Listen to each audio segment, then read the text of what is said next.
Hi, I'm Mike Mortensen with another short lesson on character and voiceover development. Now, one of the biggest questions I've had is students will come up and say, I developed this character or I did a voice for a job or an audition and I just can't get it back. I can get close, but I can't quite get the exact voice I used when I did the audition or when I was at the job originally. That is a huge problem. Because if someone hires you by an audition, they hired you for that voice. So that being said, there is a very simple way to consistently get that voice back, get that delivery back, just the way you did before.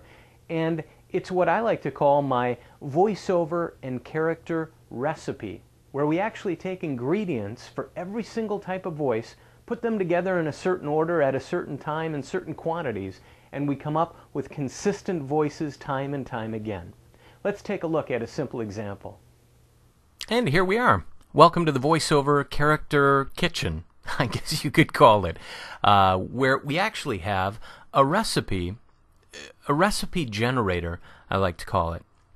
Because what we can do here is actually take 6 primary basic ingredients and create any voiceover or character voice that we want. And the great thing is, once we have documented the recipe with all the different ingredients, the right quantities, and the right mixture, and how we put them together, you can come back to it time and time again, a year from now, weeks from now, a month from now, whatever, and get the voice that you used, and it will consistently sound just like it did the last time. And that's very important.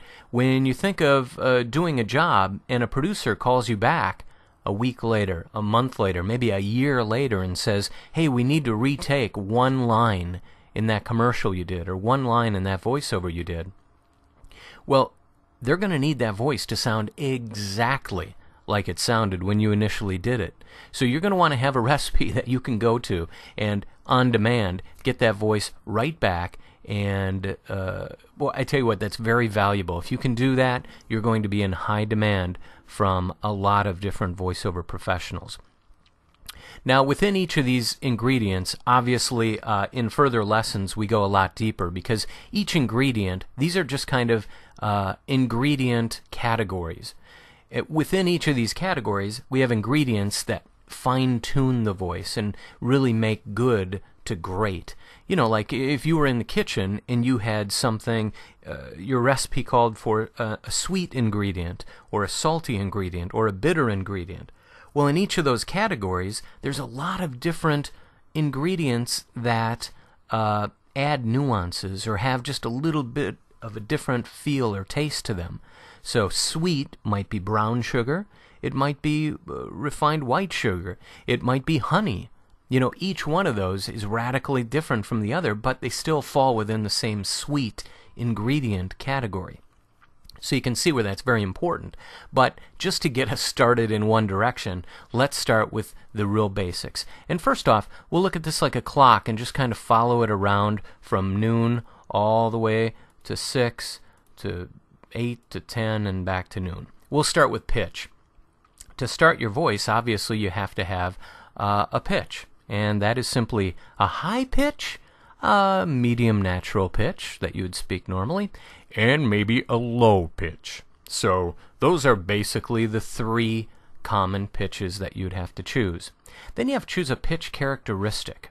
And within that I'm saying, you know, that pitch, is it raspy and gravelly? Is it constricted? Maybe you have a constricted pitch, whether it's high or whether it's low.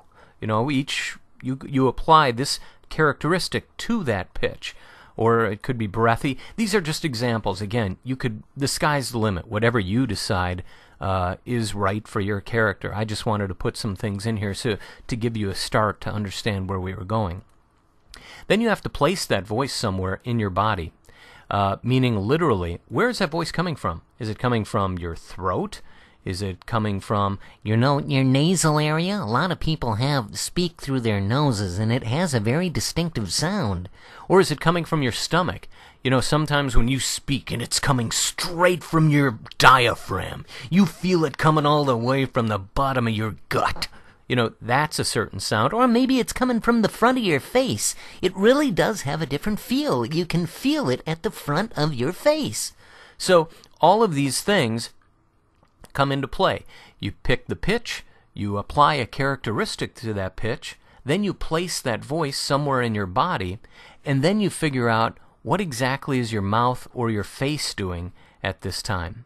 Is your mouth or face relatively loose when you're delivering this voice? Is it tight? Do you have like a real airy, hollow sound to your mouth? Do you have your pursed lips? Maybe your tongue is pulled back into your mouth to give a certain sound to it.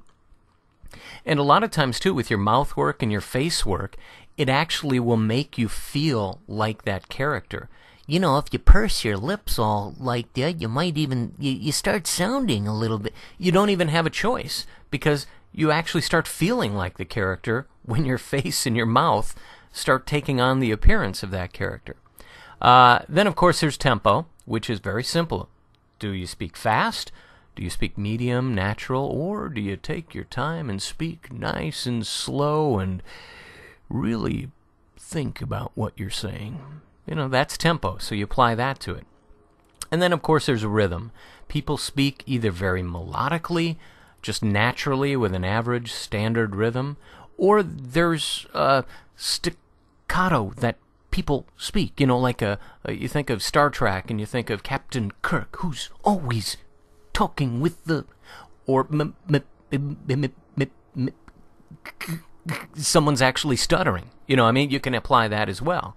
So you get the pitch, you put a characteristic to that pitch, you put that voice somewhere in your body, you make your mouth and face the way it should be for that character, then you either put a speed to the voice and what type of rhythm to that voice. And really, if you follow these 6 ingredients, put them together, put them in your recipe box after you figured it out. Any time from this point forward, you can come back to it and pull that recipe out, apply the different ingredients like this, and you will come to that voice consistently every time. And it's very valuable talent to have. And you can see it's also very easy. And we'll dig deeper into this as we go. But just to give you a quick example of what it would be like, let's just say we were going to choose a voice, make up a voice. Let's say we were going to choose a low pitch. So we bring the voice way down low, which, by the way, this is low for me. You may be a lot lower.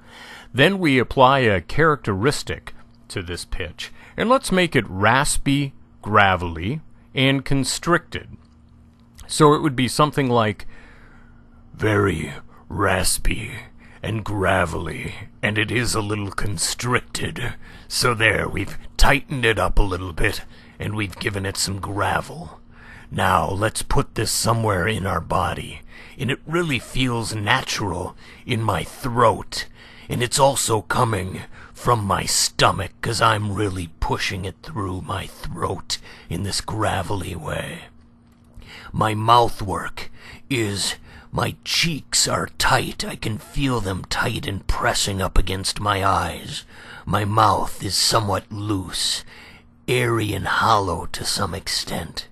My tempo is slow to medium natural, and my rhythm is almost melodic to natural, but there are some melodic pauses and emphasis in my voice.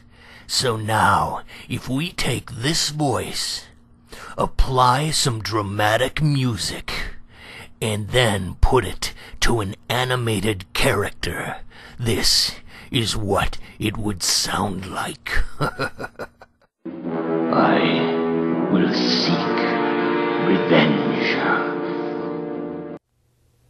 And there you have it. You see how easy it is if you have the right ingredients in the right quantity, mixed just in the right order, and put all together. You can easily come up with consistent, reliable, and marketable voices for years to come.